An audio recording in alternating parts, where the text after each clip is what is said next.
No exercício do Evangelho, o exemplo de Paulo seguindo,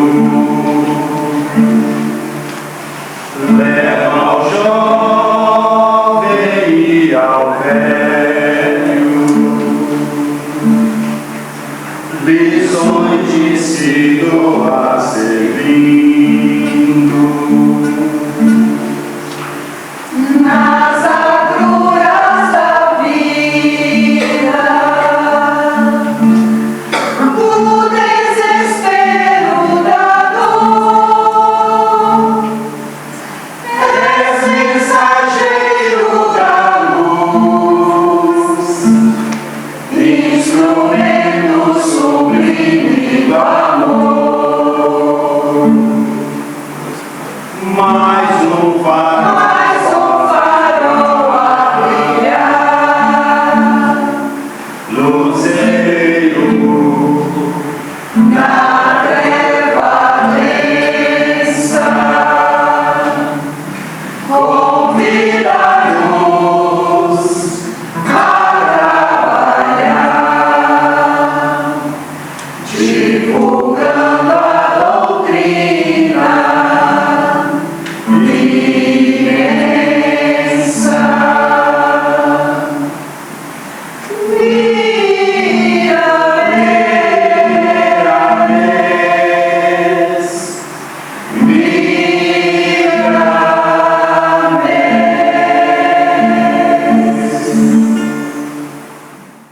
Olá, meus irmãos, muito boa noite a todos.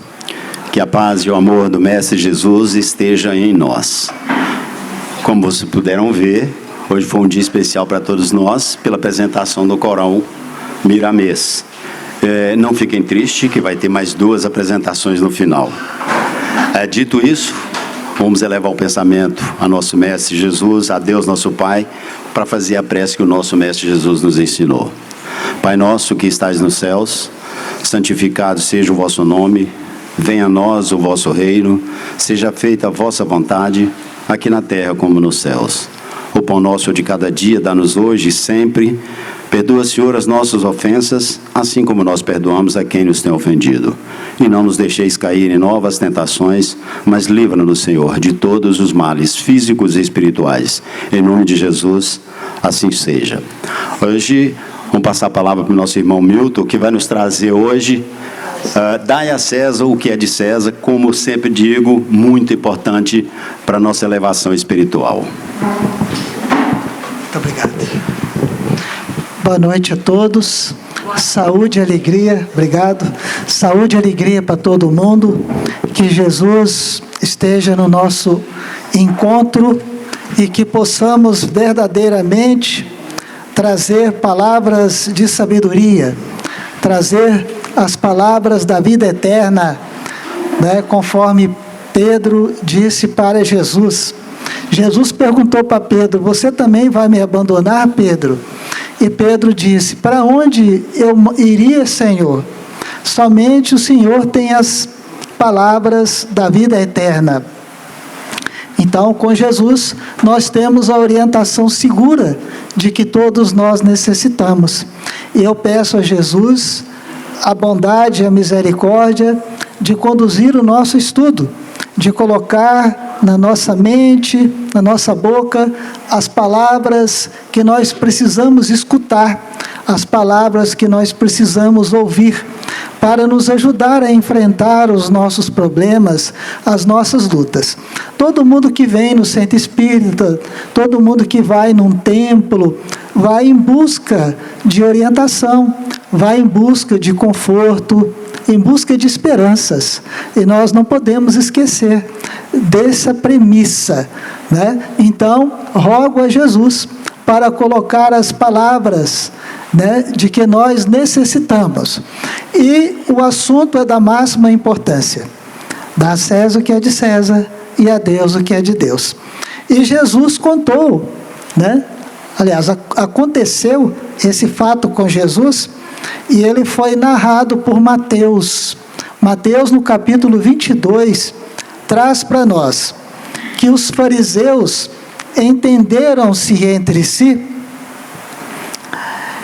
encontraram um modo para enredar Jesus com as suas próprias palavras. Mandaram então os seus discípulos, ou seja, os discípulos dos fariseus, em companhia dos herodianos. Herodianos, para quem não sabe, eram um grupo, né? O templo dos judeus naquela época era dividido em grupos, as famosas panelinhas. Então tinha a panelinha dos fariseus, a panelinha dos saduceus, dos herodianos. Então os herodianos eram as pessoas que desejavam que o Império Romano continuasse mandando em Israel. Então eles eram inclusive apoiados pelo rei Herodes. E era muito cômodo para o Herodes desejar isso, porque ele não ia ter preocupação com os inimigos, porque o invasor romano, o exército mais poderoso da terra na época, estava ali em Israel. Então, para o rei Herodes era uma situação muito cômoda. Inclusive a questão do tributo, a questão dos impostos, né? Então, os fariseus, junto com os herodianos, mandaram espiões para investigar Jesus. Então, eles iam encontrar Jesus, acompanhar o que Jesus falava, não para aprender com ele.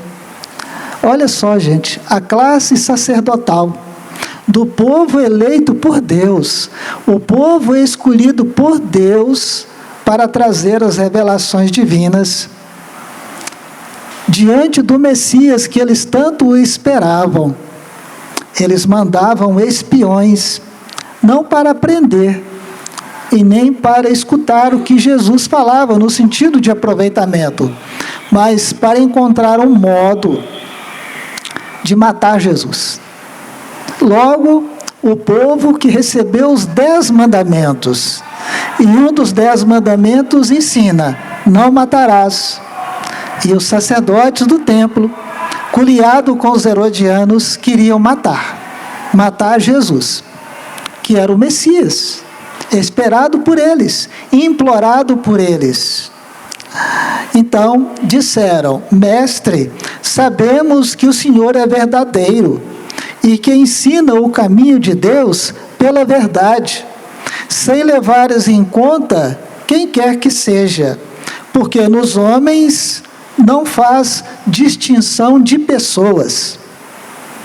Então já chegaram bajulando, já chegaram rasgando sedas, né? Perguntando. Uma pergunta muito capciosa. Uma pergunta que, conforme a resposta de Jesus, poderia levá-lo para a prisão, poderia levá-lo a situação muito grave, antecipadamente. Então eles perguntaram: diga-nos, mestre, qual é a sua opinião sobre este assunto? É-nos permitido pagar ou deixar de pagar a César o imposto? Então está aí, uma disputa, né? Colocaram Jesus numa fogueira. A mesma coisa aconteceu com a mulher pecadora, você se lembra? Mestre, as leis antigas mandam apedrejar até a morte aquela mulher que foi surpreendida em adultério. O que o Senhor diz para nós? Isso a mulher no chão lá, caída no chão, em frente a ela Jesus, atrás dela os acusadores. E quando os acusadores perguntaram isso para Jesus, colocou aquela mulher nas mãos de Jesus. Então ela olhava para ele com um olhar de suplício. Meu Deus, tenha piedade de mim, Jesus. Falando com o olhar. E Jesus se compadeceu daquela pobre alma, porque Jesus sabia muito bem que ela estava naquela situação não por escolha pessoal, mas por imposição. Então Jesus agachou-se e, rabiscando na areia com o dedo, dando tempo ao tempo, refletindo sobre a situação de cada um daqueles que estava ali acusando, todos eles com compromissos graves perante a justiça divina, e eles insistiram: Jesus, o senhor não vai falar nada? O senhor é o mestre de Israel, o mestre, o Rabi da Galileia, diga para nós. Se Jesus mandasse perdoar, ele estaria indo contra a lei de Moisés, porque a lei de Moisés manda apedrejar, não é? Olha, e se Jesus mandasse apedrejar, estaria contra os 10 mandamentos da lei de Deus, porque na lei de Deus fala: não matarás. Está vendo, gente, o problema do missionário? No mundo de provas e expiações, o missionário de Deus é testado toda hora é testado. Então Jesus levantou e disse, falou as palavras mais sábias que alguém podia escutar na face da terra: aquele que estiver sem pecado, atire a primeira pedra. Como Jesus sabia que todos tinham a consciência manchada pelo pecado, seja lá que tipo que for, pecado contra as leis de Deus. Pecado é aquilo que é contra as leis de Deus. Então foram saindo devagarzinho. O Evangelho fala que primeiro saíram os mais velhos, depois os mais novos. Certamente os mais velhos pecaram mais. Teve mais tempo para cometer mais bobagem. E da mesma forma agora, os fariseus e os herodianos, diante de Jesus. Certamente, naquele momento ali, tinha soldados romanos. Não podemos esquecer que Roma estava dominando Israel. Jerusalém, a capital, então estava cheio de soldados romanos. O governador romano que estava intercedendo em Jerusalém, Pôncio Pilatos, tinha o palácio do Pôncio Pilatos. Certamente os soldados escutaram isso tudo. Quando os herodianos e os fariseus fizeram essa pergunta, Jesus, como sempre, o mestre, o Senhor, extremamente preparado, extremamente inteligente, deu uma resposta maravilhosa. Então ele disse, primeiro ele chamou a atenção: hipócritas. Tem que ter muita coragem, não tem? Para chamar um sacerdote de hipócrita? Tem ou não tem? Tem que ter muita coragem. Sabe o que significa a palavra hipócrita? Fingido, falso, né? Jesus falou com eles: hipócritas, por que me tentais? Né? Com que autoridade que vocês estão aqui me tentando? Apresentai-me uma das moedas que se dão em pagamento do imposto. Jesus já sabia o que fazer. Qualquer coisa que ele falasse ia dar pepino para ele. Se ele falasse assim: não, tem que pagar o imposto sim, aí o povo de Israel ia contra Jesus, porque ninguém pagava imposto com prazer. Hoje em dia, alguém paga imposto com prazer? A própria palavra fala, imposto, né? É obrigado a pagar, não é mesmo? Antigamente, tinha o imposto compulsório, já ouviu falar? É pior do que imposto. O imposto compulsório é o imposto que punha na gasolina. Todo mundo que ia abastecer estava pagando impostos, querendo ou não. A não ser que inventasse um carro movido a água, né? Movido a ar, que aí não precisava pagar imposto. Mas todo mundo que ia abastecer estava pagando o imposto compulsório.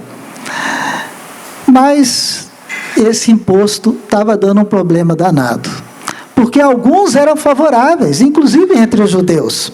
Mas tinha um grupo terrível. Tinha um grupo terrível que lidava no templo, chamado os zelotes. Os zelotes, a própria palavra diz, eram os zeladores do templo, eram os zeladores da lei de Moisés. E eles eram terrivelmente contra o imposto. Eles achavam uma humilhação muito grande ter que pagar um dinheiro que não ia nem ser usado em Israel. Seria usado para enriquecer Roma, pagar imposto para César. Nunca mais eles veriam a cor desse dinheiro. E os zelotes viviam apavorados, movimentando o povo contra esse imposto. E se Jesus falasse, tem que pagar sim, tem que pagar o imposto, então estaria agindo contra os zelotes. E se falasse, não tem que pagar nada não, César está querendo mandar aqui, mas a terra é nossa, então ele estaria traindo para ele a fúria do Império Romano. Na época, nada mais, nada menos do que o maior exército da face da terra. Então Jesus estava novamente numa situação extremamente complicada. E ele teve a ideia maravilhosa, inspirado pela misericórdia divina.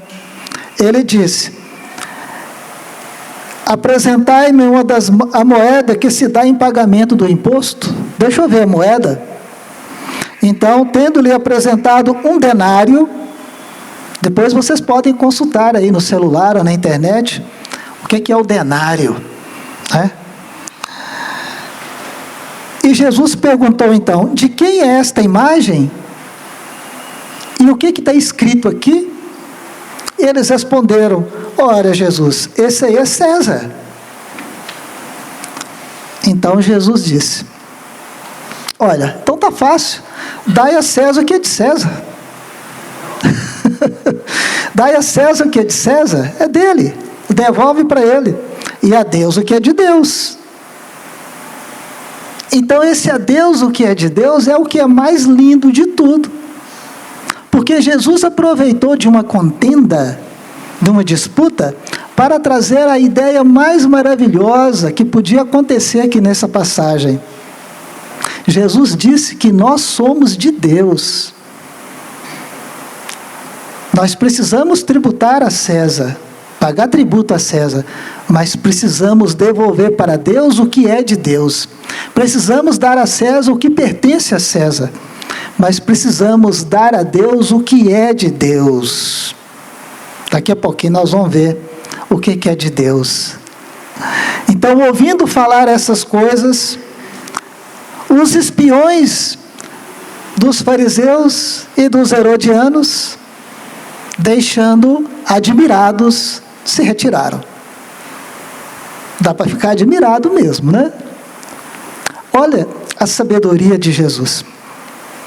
Este é um testemunho magnífico, é um testemunho da capacidade de Jesus. Um espírito, segundo André Luiz, responsável pela construção do nosso planeta. Ele nos conhece desde o princípio.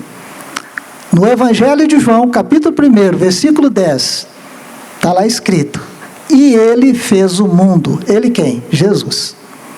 Naturalmente, obedecendo às orientações divinas. Jesus foi o espírito construtor de planeta. Claro que ele não fez tudo sozinho.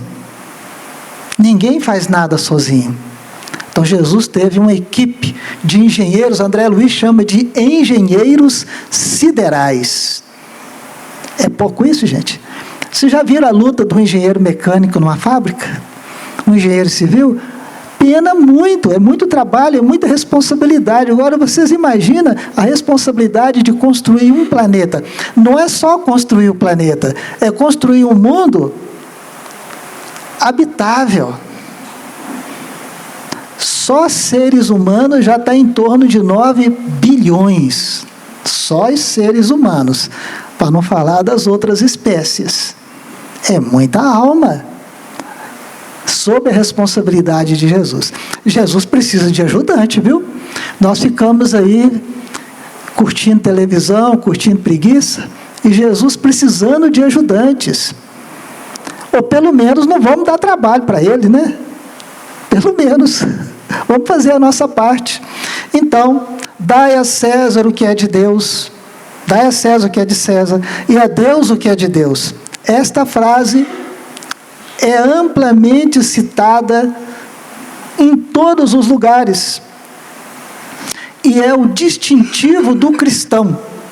É o distintivo do cristão em todos os setores da sociedade. O cristão sabe que precisa cumprir o seu dever perante a sociedade, perante os governantes.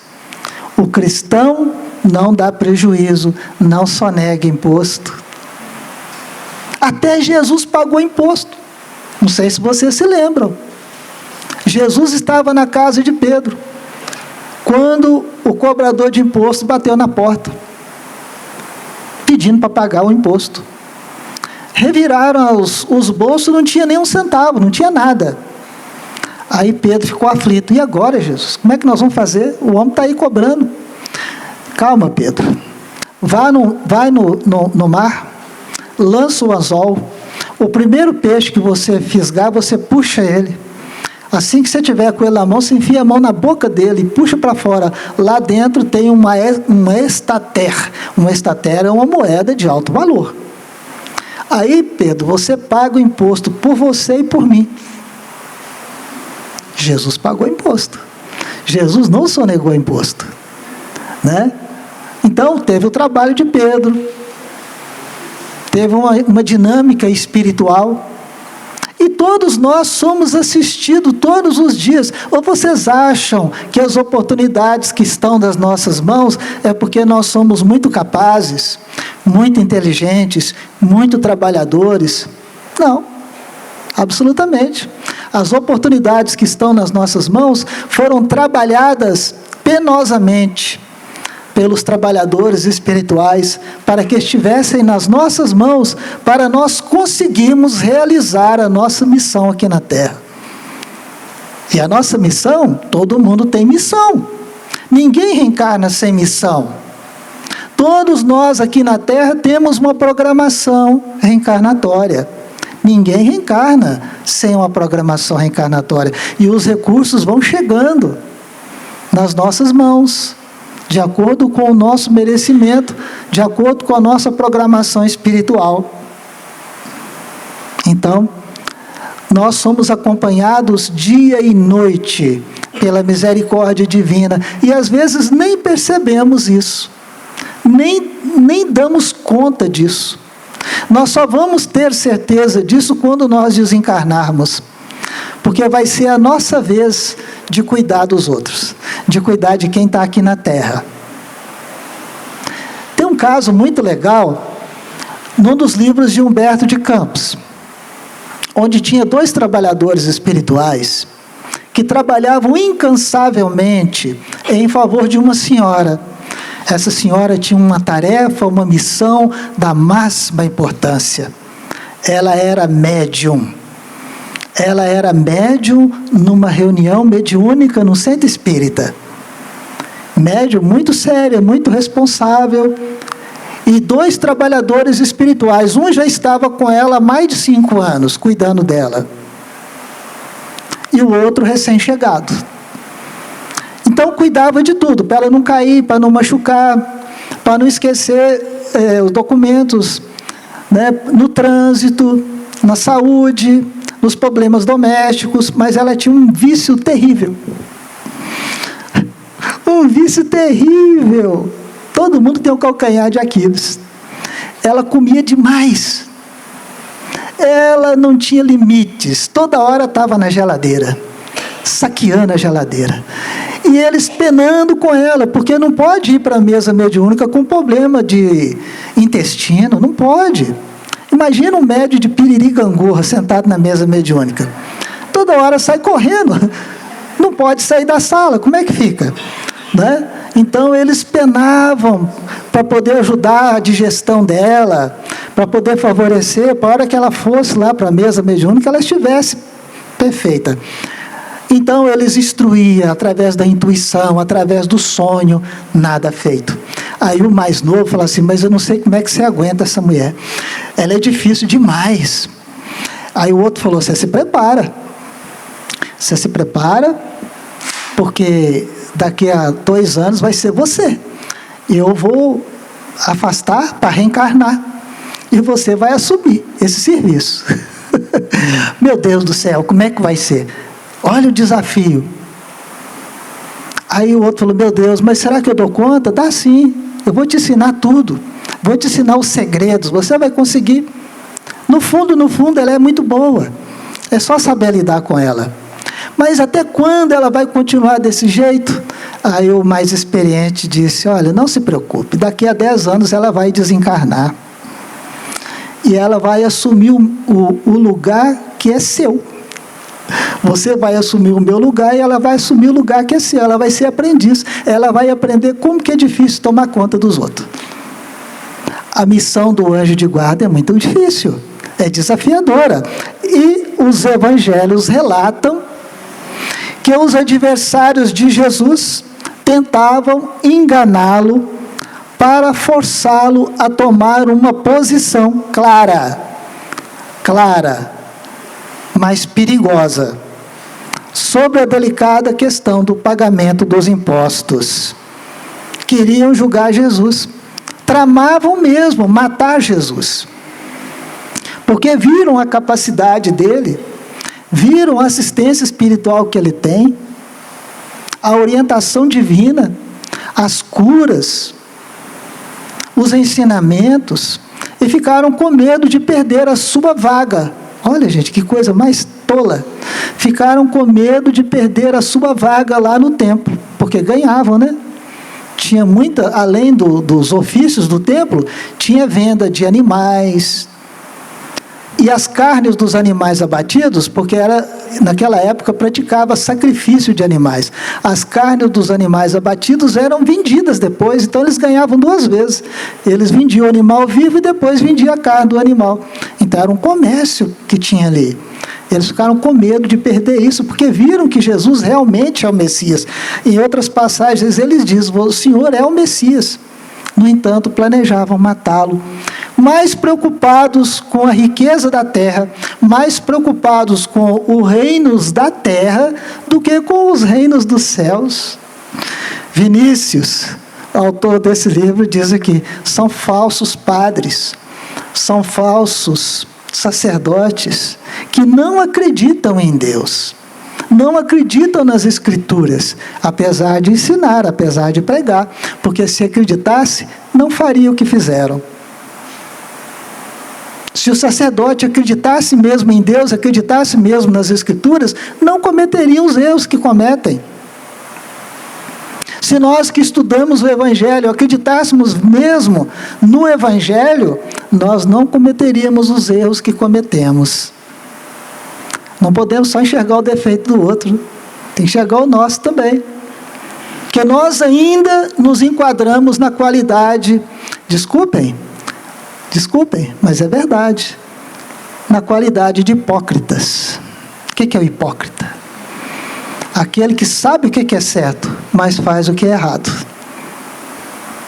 Quando nós agimos assim, nós estamos negando Jesus. E aquele que negar Jesus, né, está lá no Evangelho, diante dos homens, eu também o negarei diante do meu Pai que está nos céus. Mas aquele que trabalha com Jesus, aquele que vive com Jesus, Jesus falou, olha, eu não vos considero servos, porque o servo não sabe o que o Senhor faz. Vocês sabem tudo que eu faço, a minha vida é um livro aberto. Vocês sabem perfeitamente o que eu estou fazendo, então eu não vos considero servos, eu vos considero, gente, abre a mente, Jesus falou, eu vos considero amigos.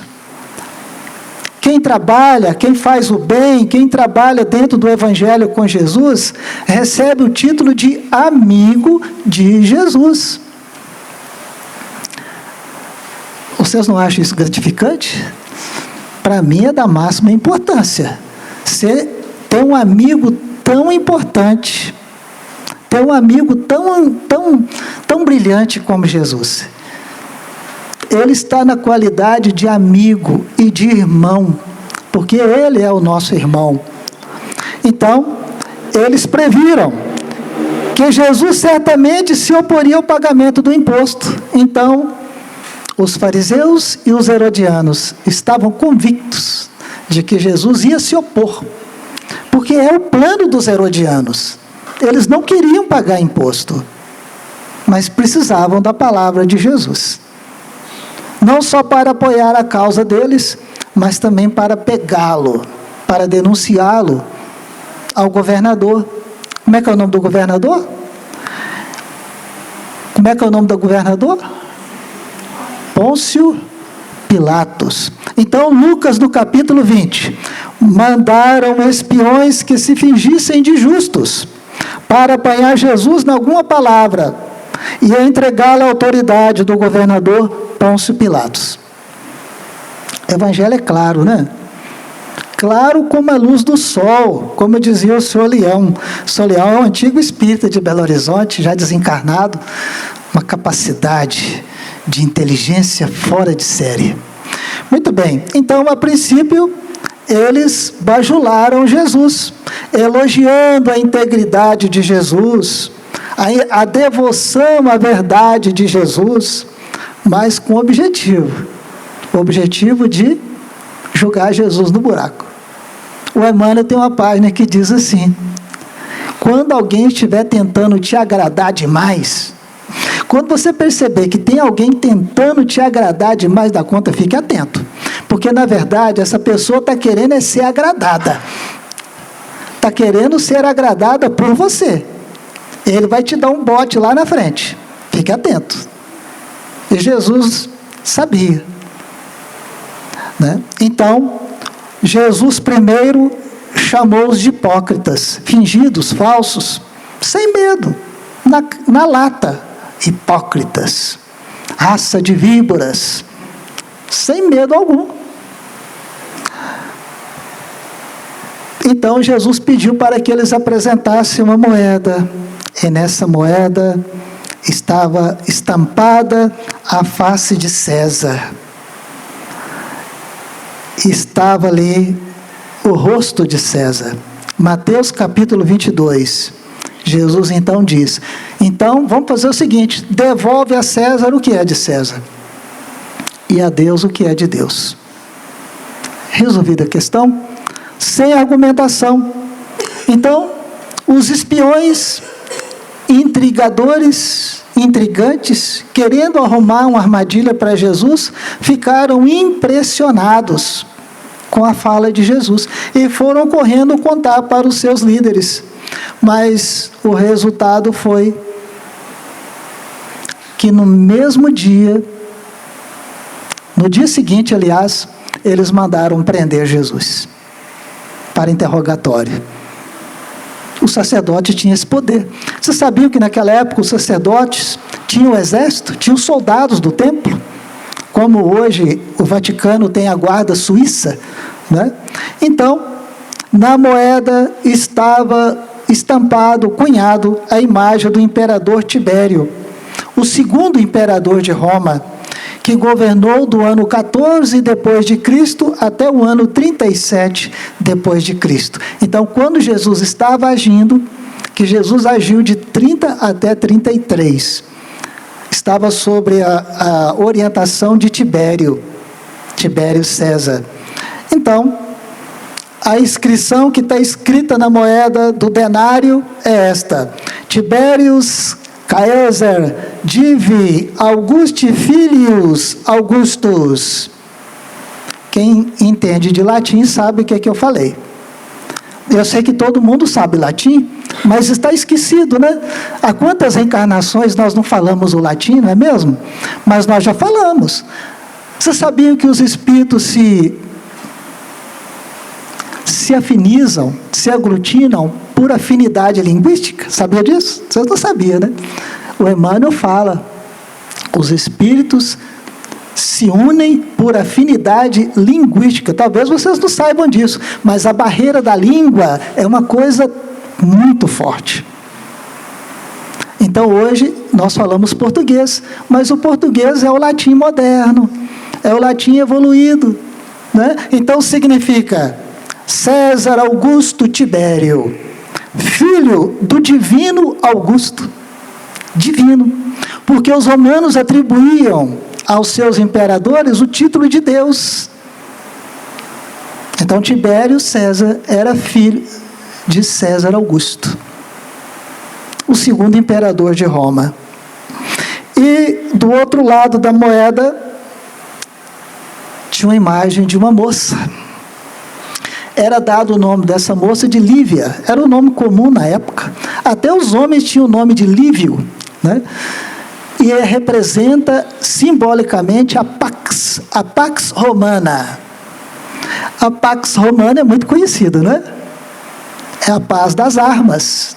Como hoje o mundo ainda funciona, só tem paz quando tem alguém poderoso escorando, mantendo a paz, porque se não tiver, cai tudo em guerras. O nosso mundo ainda um mundo de provas e de expiações, onde o mal sobrepuja o bem, precisa ter a força para manter a paz, como tinha no passado. Então, um governador da Síria, romano também, chamado Públio Sulpício Quirino, ele, durante o reinado de César Augusto, pai de Tibérios, ele instituiu o censo, aquele censo que levou José, Maria grávida até a cidade de Belém, porque Quirino exigiu que o cidadão respondesse o censo no seu próprio cidade de nascimento. Então José viajou com Maria e o menino Jesus, Maria montada no jumentinho, até a cidade de Belém. Porque César queria saber a capacidade dos cidadãos de Israel em pagar o tributo. Quanto pode ser cobrado? Por isso que ele fez o censo. Quanto que tem que cobrar de cada um? Então, é um meio de dominar, de comandar, né? Então, Lucas, no capítulo 23, diz para nós. Milton, você não está falando os versículos?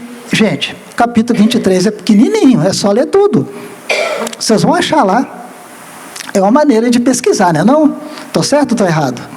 Vamos pesquisar. Então, Lucas capítulo 23 ensina: e levantando-se toda a multidão, levaram Jesus até Pôncio Pilatos. No dia seguinte, pegaram Jesus e levaram até Pôncio Pilatos.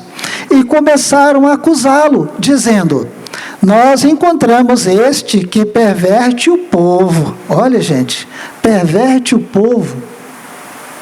Olha que língua envenenada. E proíbe o povo de pagar o imposto a César. Jesus proibiu de pagar? Jesus falou: dá a César o que é de César. Dizendo que ele mesmo é o Cristo dos judeus. Pilatos perguntou-lhe, dizendo: tu és o rei dos judeus? E ele, respondendo, disse-lhe: tu dizes. Ou seja, você que está falando. E disse Pilatos aos principais dos sacerdotes e à multidão: eu não acho culpa nenhuma neste homem. Por que Pilatos falou isso? Por que Pilatos lavou a mão? Por que Pilatos tinha a convicção de que Jesus era inocente? Sabe por quê? Sabe? Sabe ou não sabe? Não sabe. Quer saber? Olha só. A esposa de Pilatos chamava-se Cláudia. E Cláudia era médium. E na noite anterior a este questionamento, Cláudia sonhou com Jesus. E mandou os servos avisar para Pilatos: fala para ele para não condenar Jesus, porque ele é um santo. Está aqui, Mateus capítulo 27. E estando Pôncio Pilatos assentado no tribunal, Cláudia mandou os servos dizer a ele: não entre em questão de Jesus, desse justo, porque no sonho muito sofri por causa dele. Então, a noite toda, ela ali, aflita com que ela sabia que ia acontecer com Jesus, sabia que o marido dela ia ser a peça, o pivô, um dos pivôs de tudo aquilo. Falou: não, fala para ele para não fazer isso, não deixa ele fazer isso. Então Pilatos ficou todo receoso, ele não queria condenar Jesus, tanto é que é conhecido aquele episódio do lavar as mãos. Eu lavo as minhas mãos, que o sangue desse inocente recaia sobre vocês. Não foi isso que Pilatos falou? Foi isso que ele falou. Ele sabia que Jesus era inocente, ele sabia que era uma armação. Foi avisado pela esposa. Nós todos somos avisados, viu? Sabia disso? Nós somos avisados. Alguém fala, Milton, então eu estou sendo enganado, porque eu nunca fui avisado. Foi sim. Durante o sono físico, como aconteceu com Cláudia, a esposa de Pôncio Pilatos, acontece conosco. Nós somos avisados durante o sono físico. Sabe por quê? Porque nós temos alguém que nos ama demais da conta. Alguém que peleja em nosso favor, não é dessa reencarnação, não. É de muitas e muitas reencarnações. Sabe quem é? O nosso mentor espiritual. Ou anjo da guarda, é a mesma coisa. Ele nos conhece, não é dessa reencarnação, não. É de muitas reencarnações passadas. Tem um caso do Humberto Campos, eu gosto de contar os casos, porque é chique demais, né? Os casos do Humberto Campos, se eu fosse vocês, eu lia. De tão importante que é. Humberto de Campos ou o irmão X. Tinha um senhor muito devoto, muito cristão, praticante do evangelho, mas falível como todos os homens. Morava no interior de Minas, gostava de ficar na pracinha jogando dama, já aposentado, né? Jogando xadrez ali. Um dia apareceu na cidade, eu vou falar, não sei se vocês vão ficar com raiva, uma sirigaita. Já ouviu falar dessa palavra, sirigaita? Ela é uma palavra simbólica. Vocês conhecem o siri, aquele caranguejo? Vocês já viram o tamanho da mão dele? Né? Então a sirigaita, o que vai na mão? A gaita antigamente era o quê? Era o dinheiro, né? Então sirigaita é que ficava doida para pôr a mão no dinheiro. E ela enxergou ali um potencial. Alguém que ela supôs que tinha dinheiro, que tinha recursos, e começou a se insinuar. Ele sem experiência, um homem recatado, acabou se envolvendo. No dia que eles planejaram fugir, ele planejou fugir. Imagina um homem de 50 anos planejar fugir com uma de 25. Né? Planejou tudo direitinho, tudo combinado. Aí o mentor ficou aflito. Meu Deus do céu, ele nunca fez isso.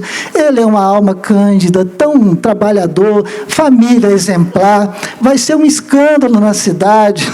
E começou a orar, pedir a Jesus para ajuda. Aí, quando ele acabou de fazer a prece, apareceu lá, no lar deste irmão, um trabalhador espiritual. Sua prece foi escutada. E eles me mandaram aqui para ajudar. Qual que é o problema? Aí o mentor contou toda a tramóia. Ele falou, só tem um jeito, não tem outro jeito. O que você vai fazer? Deixa comigo. Aí esse trabalhador espiritual, que era especialista, aplicou uns passes, né? Fez uns passes diferentes lá, uns negócios lá. Isso já foi de tardezinha. Quando foi de madrugada, esse homem começou a passar mal de um jeito. Estava previsto de fugir às 8 horas da manhã, lá na rodoviária. Os dois iam sumir no mundo. Parece até adolescente, né? Aí, de madrugada, veio uma diarreia terrível. Ele passou a noite toda no trono, passando mal. A mulher levanta, faz remédio, toma chá disso, toma chá daquilo, nada. Quando estava beirando 8 horas, ele ficou louco. E agora? A moça vai embora, vai me largar para trás. E a moça na rodoviária esperando. Quando viu que deu 8 horas, ele não chegou. Ela foi embora, está acostumada com isso. Foi tentar a sorte no outro lugar. Aí a família chamou o médico, já era 8 horas da manhã. O médico veio e falou, é cólera. Cólera é uma coisa terrível. Aí ficou 15 dias passando mal. E ele orando, oh meu Deus, me ajuda. Aí a mãe dele, desencarnada, vem para poder acudir, porque os nossos familiares recebem o nosso pensamento. Ela veio para acudir, e tentando ajudar, e nada que ela fazia deu certo. Aí ela ajoelhou ali na cabeceira da cama e fez uma prece pedindo ajuda para Jesus, para curar o filho dela. Aí quando ela está fazendo a prece, o mentor aparece, o mentor surge. Minha irmã, a senhora não vai pedir para sarar não, Ele está aqui desse jeito porque eu pedi para ele ficar desse jeito. E contou toda a história. E falou com ela assim, ó, a senhora foi mãe dele na última encarnação. Eu conheço ele tem 500 anos. Eu sei do que ele é capaz. Ele está muito bem, mas qualquer esbarrãozinho ele cai para o lado errado. Vamos segurar ele, vamos deixar ele ficar doente mais uns 15 dias. Dá tempo dele esquecer desse problema. Então, a equipe espiritual faz de tudo para a gente não cair. E nós nem percebemos. Nós temos que aprender a orar, agradecendo o mentor espiritual, o anjo de guarda, que cuida tanto de nós. Então, aconteceu que na cidade de Cartago, Cartago é uma cidade onde vivia muitos inimigos de Roma. Cartago fica no norte da África. Uma cidade poderosíssima. Aníbal era cartaginense e enfrentou Roma, né? Então, hoje a cidade de Cartago se chama Tunis, a capital da Tunísia. Hoje é uma sombra do que foi no passado. Então, lá em Cartago viveu um teólogo, um estudante das coisas sagradas, chamado Tertuliano. Ele viveu do ano 160 depois de Cristo até o ano 240 depois de Cristo.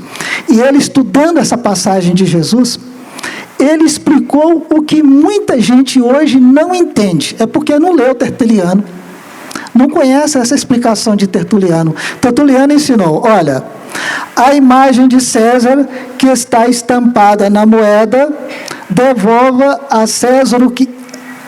E a imagem de Deus que está estampada no homem, devolva o homem a Deus, dando de fato a César o dinheiro e a Deus a si mesmo. Então, vamos entender. Tertuliano disse, a imagem de César está estampada no denário. Então devolva, ela é de César. E a imagem de Deus está estampada no homem. Por que está estampada no homem? Olha lá, na Gênesis. Olha na Gênesis, capítulo 5. Gênesis de Moisés. Deus criou o homem, à semelhança de Deus o fez. Deus criou o homem à sua semelhança. Então, a semelhança de Deus, a imagem de Deus está cunhada aonde? É em nós. Em que lugar? Em que lugar, meu Deus, que eu estou vendo Deus? Em que lugar que Deus está estampado em mim, que eu não vi até hoje? Toda hora eu olho no espelho e não vejo Deus. Aonde que Deus está estampado em mim? Exatamente, ponto para ela. Quem falou? Quem falou? Levante a mão. Ponto para você. Na consciência. Está lá no livro dos Espíritos. As leis de Deus estão gravadas na consciência. Então a imagem de Deus está estampada na nossa consciência. Tertuliano percebeu isso. Tertuliano cruzou as informações e falou, Jesus acertou mais uma vez. Quando mandou devolver para César, o que é de César? O retrato de César está na moeda, então devolve para ele. Mas o retrato de Deus está na nossa consciência. Então o homem precisa ser devolvido para Deus. O homem precisa ser devolvido para Deus, porque o homem é a obra de Deus. É Deus que toma conta do homem, não é César. O homem pertence a Deus, não é a César. Então, Tertuliano deu a explicação mais linda. Tertuliano é conhecido como o pai da teologia latina. O pai da teologia latina. Vocês já ouviram falar de Tertuliano? Pois é. Compensa dar uma pesquisada, não compensa? Não é? Olha só. Então, Lucas disse, no capítulo 23, encontramos este homem que perverte a nação e proíbe pagar o tributo a César, dizendo que ele mesmo é o rei, que ele é o rei dos judeus. Muito bem. Aí César pergunta, mas você é mesmo o rei dos judeus? E Jesus responde, você que está dizendo. Porque o meu reino, João 23, o meu reino ainda não é daqui. O meu reino ainda não é daqui. A religião tem essa função. A função de ligar a criatura ao Criador. Porque essa ligação está o quê? Frouxa. Ou está rompida. Então nós precisamos buscar a nossa religação com o Criador. E a religião ajuda a criatura a achar esse caminho. Nós somos a igreja de Deus na terra. A palavra igreja significa reunião de povo do deserto. Em outra parábola, Jesus compara a igreja como as noivas que desejavam se casar. Jesus o noivo, a igreja a noiva. Mas na igreja, ou seja, as noivas, tinha 5 prudentes e 5 loucas. As prudentes seguiam as orientações divinas, mantinham o combustível da fé para dar o testemunho na hora que precisasse. As loucas, distraídas do seu compromisso com o noivo, que é Jesus, gastavam as suas energias, os seus recursos de maneira irresponsável. Quando o noivo chegou, à meia-noite, a mudança do planejamento, a mudança da etapa, meia-noite é o fim de um período, inicia outro. As loucas tinham gastado todo o seu azeite, todas as suas possibilidades, inutilmente. As prudentes, que tinham guardado as suas energias, o azeite, acenderam as suas lâmpadas, brilharam, foram vistas pelo noivo e chamadas para as núpcias. As loucas pediram, dá para nós um pouquinho do seu azeite? Elas disseram, mas se nós darmos para vocês, nós vamos ficar sem. Vai lá na venda buscar. Quando foram, compraram o azeite, mas quando chegaram, a porta já estava fechada. Então a porta vai se fechar um dia. Chegará um dia que nós não teremos mais oportunidade de reencarnar na Terra. Chegará um dia que as possibilidades estarão esgotadas para nós. Então, nós que buscamos manter a nossa fé, a nossa luz acesa, que guardamos o nosso potencial para brilhar com Jesus, já estamos nas núpcias.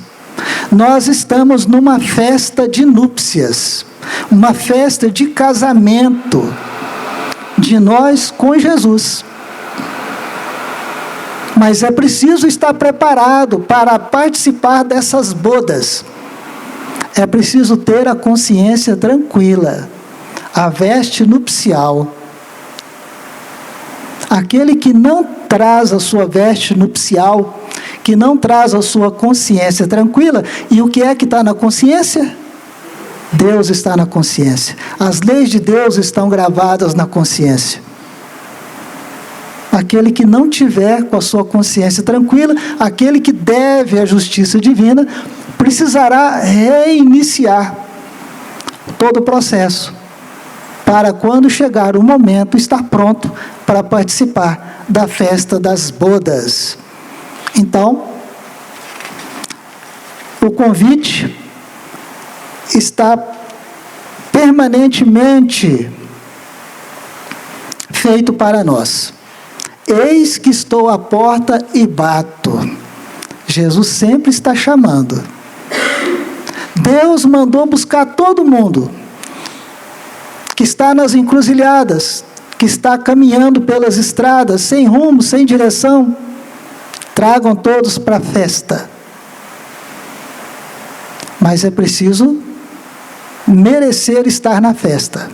Mesmo que inicialmente não tenhamos bagagem, não tenhamos recursos, a misericórdia divina aguarda pacientemente o nosso amadurecimento espiritual.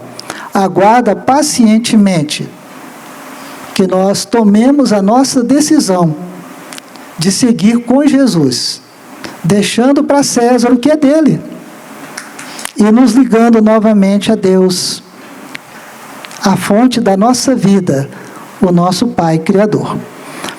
Agradeço demais a paciência e só por conta disso eu vou pedir a Jesus, que já que Ele é nosso amigo, nós podemos pedir para ir na casa de cada um de nós, tirando de lá toda doença, toda maldade, toda briga, toda desavença, trazendo paz e harmonia entre o casal, entre os irmãos, entre os filhos, os jovens casais que têm a casa para morar, que têm emprego para trabalhar, que tenham saúde e que recebam os filhos de Deus como seus filhos, que possa transformá-los em homens e mulheres de bem. E quando chegar o fim desta vida, devolver os filhos de Deus para Deus, cheios de sabedoria e bondade. Agradeço a paciência de todos. Muito obrigado.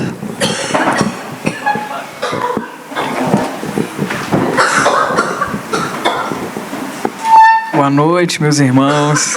Muita paz a todos vocês. Antes de nós fazermos a nossa prece, o coral vai fazer mais uma apresentação.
Já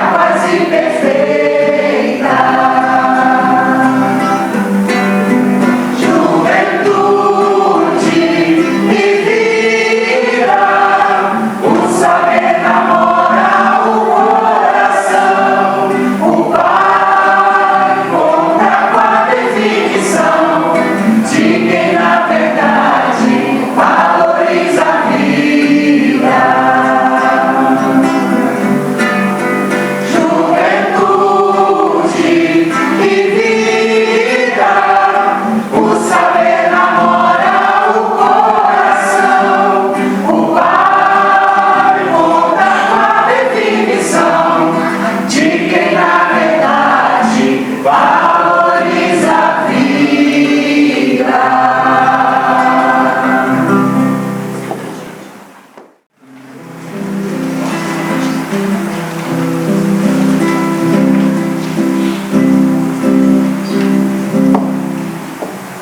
Então é Natal, O que você fez? O ano termina e nasce outra vez. Então é Natal, a festa cristã. Do velho e do novo, do amor como um todo. Então é Natal, e o ano novo também. Que seja feliz quem souber o que é o bem. Então é Natal, pro enfermo e pro são, pro rico e pro pobre, num só coração. Então é Natal, pro branco e pro negro, amarelo e vermelho, pra paz afinal. Então bom Natal, e o ano novo também. Que seja feliz quem souber o que eu bem. Então é Natal, e o que a gente fez? O ano termina e começa outra vez. Então é Natal, a festa cristã. Do velho e do novo, do amor como um todo.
elevar nossos pensamentos ao nosso Pai, agradecer por tudo que Ele faz por nós, desde antes da nossa criação, por Ele ter trago todos nós hoje aqui na Fraternidade de Miramês, que possamos ser mais tolerantes com as dificuldades dos nossos irmãos, que possamos ser mais bondosos conosco e com o nosso próximo, e que possamos perdoar os nossos irmãos e a nós também.